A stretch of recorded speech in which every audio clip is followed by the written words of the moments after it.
Well, Cody, I didn't wake up today thinking I was going to be watching all 22 film of Ouachita State versus Henderson in the great athletic conference of Division II college football.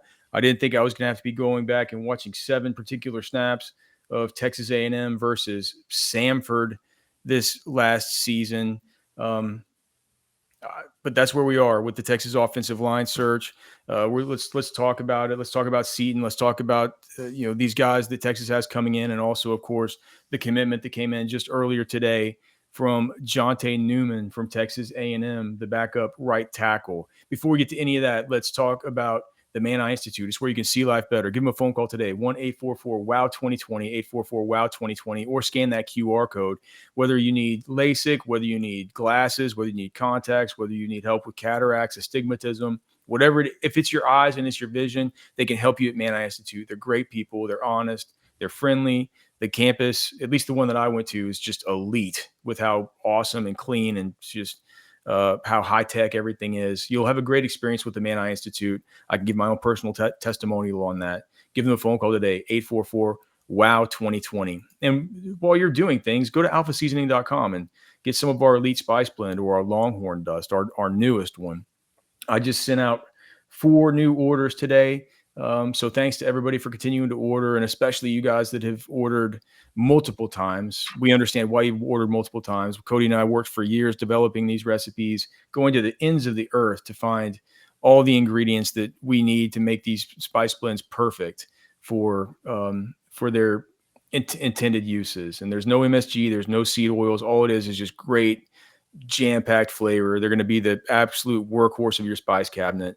You can go to alphaseasoning.com and go ahead and go get those, and we'll get them shipped right out to you. We certainly appreciate y'all. And boy, are they just so delicious and good.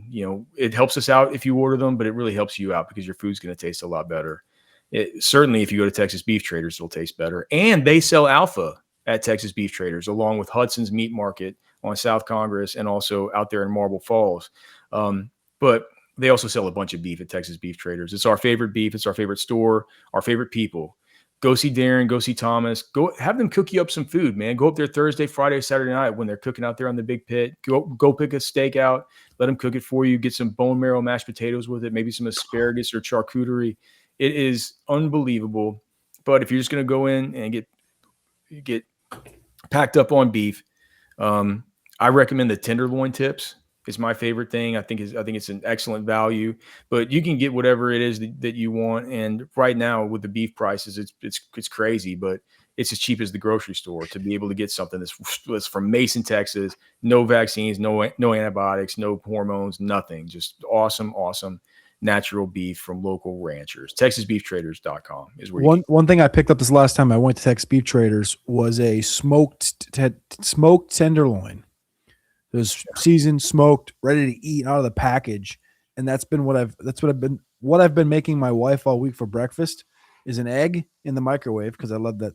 That's a hack. I like doing the microwave egg, and then putting on just a couple slices of that smoked tenderloin for breakfast on top of an egg is mucho. It's amazing. I love it. So a lot of protein being eaten in the Carpentier household. All right. So yeah, go and check that stuff out. But alphaseasoning.com is where you can go to get the Alpha. It's delicious. All right. Speaking of beef, I guess we got to start out with the new commitment, right? Sure. Okay. So the guy we're talking about here is number 75 for the Aggies, Jonte Newman, who was a backup this last year. He only got in 7 snaps versus Samford. That I went back and watched some ups and real roller coaster ride of 7 snaps. Some ups, some downs there at the very end of the game for him. If you remember that Jonte Newman was always kind of favored to go to Texas A&M. He's from Bridgeland High School, Cypress, Texas. So, East Texas, kind of Houston area. But he did have a Texas offer. Kyle Flood was his primary recruiter. He also had offers from Alabama, Oklahoma, Oregon, Tennessee, USC. Big offers. But it was always kind of an A&M thing. And he gets in the portal. I think Texas was his only visit. Cody, is that correct? Texas only had one visit. They did it unofficial like a year before he committed. It was a early 2023 visit. Did Oh, okay. So I thought when we were talking about that earlier, did he have any transfer portal visits besides Texas? I didn't see anything about that. I think he entered on Monday, so he's very in. I don't even know if technically I'm not sure he even visited Texas because if he entered on Monday, it's been a blackout period the last Yeah. 3 days. Yeah. And so we'll begin to kind of hear more from some of these other guys. But so the second offensive lineman committed. So we have Dylan Sikorsky from Oregon State. We have now Jonte Newman from Texas A&M. Newman, again, a backup last year for Texas A&M. Sikorsky was a starter last year for Oregon State. But there were, Cody, I believe that you said you'd read that there were some rumblings that he could be possibly facing some competition to keep that starting job this year had he have stuck around.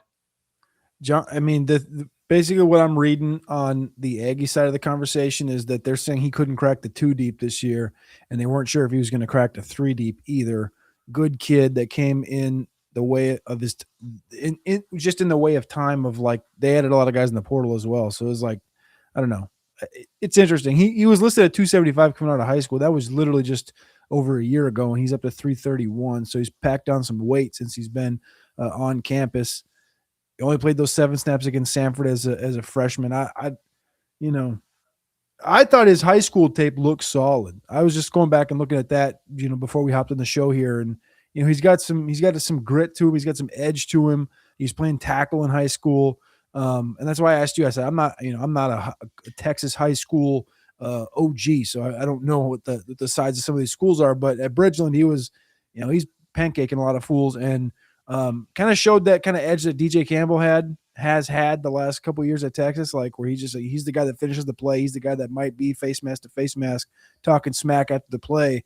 Newman looked like he had a little bit of that in high school, but again, like you said, there's only 7 snaps to go off of this past year at Texas A&M, and based on everything on that side, it doesn't sound like they really expected much out of him in 26 or 27. Well, that's good to know. But I was actually, so that's great. But I was actually asking about Sikorsky. Like, didn't you say something about how he might be facing competition for his starting job next season? Sikorsky did. I totally didn't even pick up that you asked about Sikorsky. I had Newman on the front of my mind. Sikorsky did have the 2 guys that were turning at left guard and right guard at Oregon State coming back. I think one of them did end up jumping in the portal after he did, but that was kind of a requisite to him jumping in the portal was the fact that his spot was not exactly locked in at Oregon State. So basically, I'm not saying that to say panic or things are bad or whatever. They need to be adding these bodies right now, right? They need to be adding these players because the situation at offensive line right now is critical and is dire. And you get 4 or 5 of these players, and I think that at least then you have some depth and you have some things you can screw around with and mess around with. And we all know the players can they can get better and they can develop. But with Nick Brooks, had Nick Brooks jumped in yet whenever we were on the show yesterday? I can't remember for that, dude. The stuff all misses together. I can't remember if that was before or after we jumped on. Yeah. I think it was before because we talked about it. Yeah, it was before. Okay. All right. Then just before, right? But it's just like we talked about the state of the depth chart, just how very thin it is. Now you get Jonte Newman in. You have him now where at least he would be competing with like a Jaden Chapman for one of those starting guards, and that's where we are right now. They need to get more, and they've been looking at more. Cody, so you and I both watched today. Who's the kid from Ouachita Baptist who we watched from? Is Ouachita Baptist now? That's D2, right? That's D2 in Arkansas. That's Terrence Robertson, 6'6", 295, who is coming again. This is really kind of confusing at this point because it's the portal. We don't know who runs the portal. We don't know who lays the guidelines, who enforces what. We obviously saw the Damon Williams quarterback of Washington situation last week with him signing a contract with Washington, trying to get out of it. Supposedly, there's some sourcing that says Terrence Robertson signed with Arkansas already. And then there's also sourcing that says that he's potentially going to visit Texas this week. So I don't really understand how that works, but that's what we've kind of got. So Terrence Robertson, Ouachita Baptist, Division II. Well, I was just saying, and when you watch him, he looks fine. He looks fine. He's clearly there. He's number was that number 64? Yeah, Yeah. right So tackle. he looks fine. He's the right tackle. But if if you I look at the defense, like I look at the defensive ends that he's playing against, and I say, dude, that honestly, the guy, he's playing the kinds of guys at those schools. I was telling Cody before, like those are the kinds of schools that would give like me offers out of high school, you know. And I was a guy that was like no Division I offers, second team all district like defensive end as a senior that didn't How have big great were you? 6 feet, 270 pounds. So, um, I, but it's just like, of course, a guy like that's going to murder a guy like me. But those are the kind of recruits you get at places like places like Henderson State. You know what I mean? Mm-hmm. So it's just. I think even when we look at this stuff, where we even look at FCS, you know what I mean? If we look at FCS, I feel like we see FCS kids at the Senior Bowl all the time and stuff. Like, when's the last time we saw a Division II guy? Maybe Alex Kappa from Humboldt State. Maybe. I think that might be the one. It's That been was over a decade ago too. so I mean, I don't know how to gauge. I think his tape looks fine, but I don't know how to gauge it really. I guess I probably need to get better at learning how to you know I gauge how D2 or JUCO or stuff, how it translates to FBS P4 level. Um, I but it looks like the level of competition is just so low. It's hard for me to tell. Yeah, I think the biggest thing for me is that, like, and we talk about this, but when you are watching a different level of football, I think my biggest thing is, and this is coming from someone that I went to a FCS school, didn't play, but I went to an FCS school for college, so I watched FCS football every weekend. I had friends that played D2 in the Midwest every weekend. And the biggest, I guess, takeaway would be just like, and obviously from watching tape and scouting prospects and stuff, the biggest thing is just dominance. And there has to be pure dominance right away. You have to recognize, like who was my tight? Shane Zylstra from Mankato State, right? Adam Thielen. Like, those were the guys, like when I was coming up to college, it was like those guys. I think Zylstra had like 1,700 yards receiving at tight end at Division II. And So that got him an opportunity in the NFL. It didn't give him an opportunity because that was pre like this big transfer portal boom. It probably would have got him an opportunity, but it's dominance at that level. It's not like, oh, if I see a guy playing offensive line, and again, this is not to take anything away from Terrence Roberson. I think he's got a good build to him. I think there's some yeah, upside there, I mean, potential. his film looks good. It's just like it's hard for me to tell. Like it's just hard. But that's the thing, is what I'm saying is, like, we can see potential, you can see opportunity and stuff. The biggest thing though is, like, if he's getting pushback at all, it's like, all right, well, you should be the, I don't know what the better word would be here, but like, you should be the Adonis of the whole thing. You should be oh my gosh, you look at this guy and he's flattening somebody on every single play. Nobody is getting past, his 75 to 80, 85 inch wingspan, whatever it is, Yeah. in any snap. His side of the offensive line is perfect. Like, that's what that It's should getting look cratered. Like. It's getting cratered. Yeah, It's like a crime scene. and that's not quite, I would say, what not quite that, and that's, again, to take nothing away from it, but it's just kind of the situation we're looking at. It's like, even the JUCO kid we watched yesterday was like, this kid's got some upside here, but it's not dominant. And those dominant kids are the ones that, I think of Carson Vincent last year. It's like Carson Vincent at Alabama A&M, which again is Division I FCS. It's like, he wasn't completely dominant, but he looked really good. He also looked like he did not belong in that situation because he was 6'7", 325, athletic as all heck. He ends up at the Senior Bowl, he ends up in the league, and that's just kind of the difference right there. Yeah. So who's the other one we watch? Oh, I like the Maryland guy. By the way, Trey Pipkins was the last D2 to NFL guy. Sioux Falls. Sioux Falls. Well, I mean, Sioux Falls is. You'll be the one to tell them people about Sioux Falls. Was that when DeVore was there? Not much. Not much. No, I think that was just after DeBoer. Not much in Sioux Falls. Yeah. Because Well, it's kind of a fly, it's kind of a drive by. It'd be kind of like significantly smaller than Waco. Not significantly, but similar to Waco, where it's just kind of like I you're mean, on Highway 90, you're just flying through Sioux is Falls. there is there a beautiful waterfall there?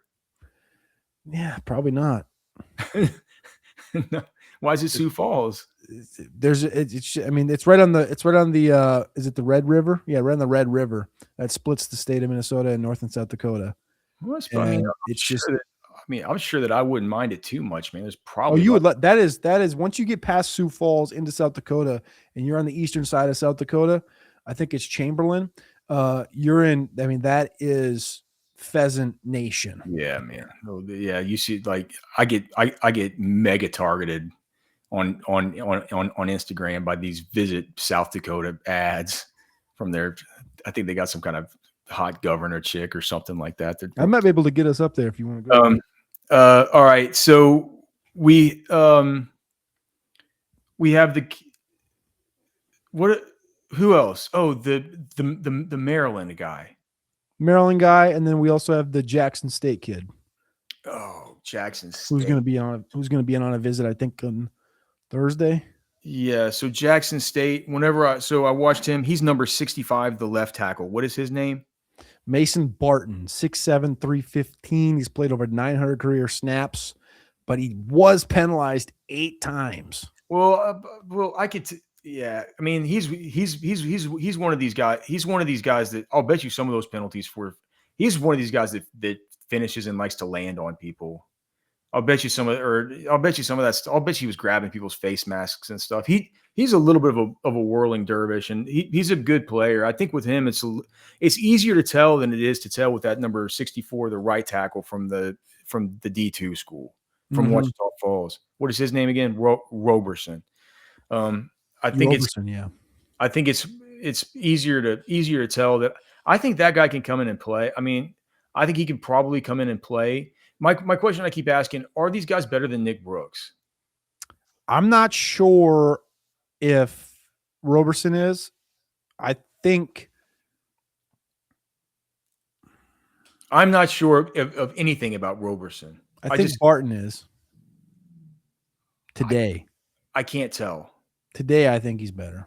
What is his height weight? 6'7", 315. Okay. 6'6", 6'7", 315. He is the one issue with him is if he's 315, he moves kind of like more like one of these 335 pounders. If that makes any sense. Mm-hmm. He's got heavy footed, yeah. Yeah, little bit heavy footed, little bit of a hitch and a kind of a you wouldn't with his kick slide you wouldn't say that he glides. You know what I mean? Little bit more mechanical, a little bit more formulaic, and then as far as getting into his power step, working second level, not slow footed, maybe a little bit heavy footed. I was thinking he was more like 330.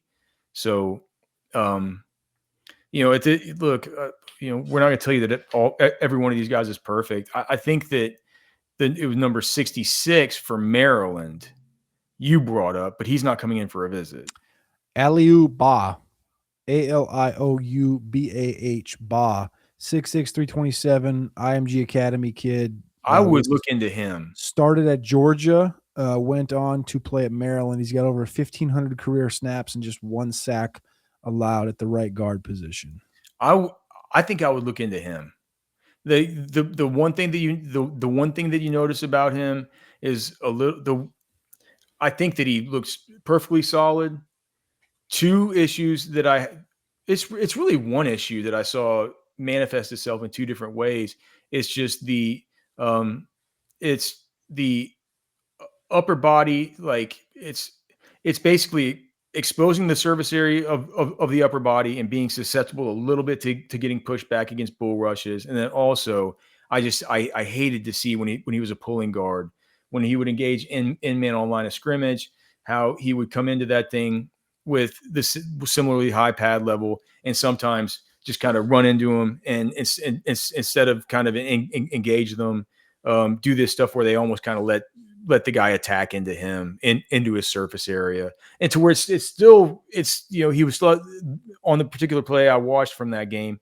The runner still was able to cut behind him, and the block was still effective.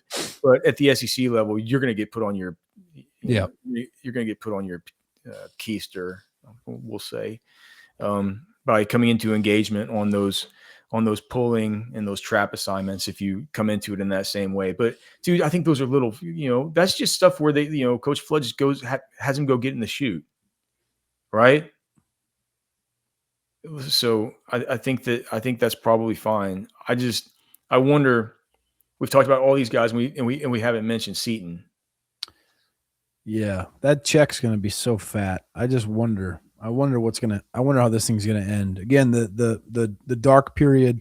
I think they can still FaceTime and text and Instagram and stuff during this last 3 days. So there's been communications probably with all these guys, but the in-person visits will pick back up on Thursday and Friday and into the weekend when Texas has their even junior day on Saturday. So it was interesting that the Newman thing happened so fast. So he obviously didn't need to get on campus, but I wonder if Seaton will take his rounds, will get onto any of these campi, and if anybody else will follow.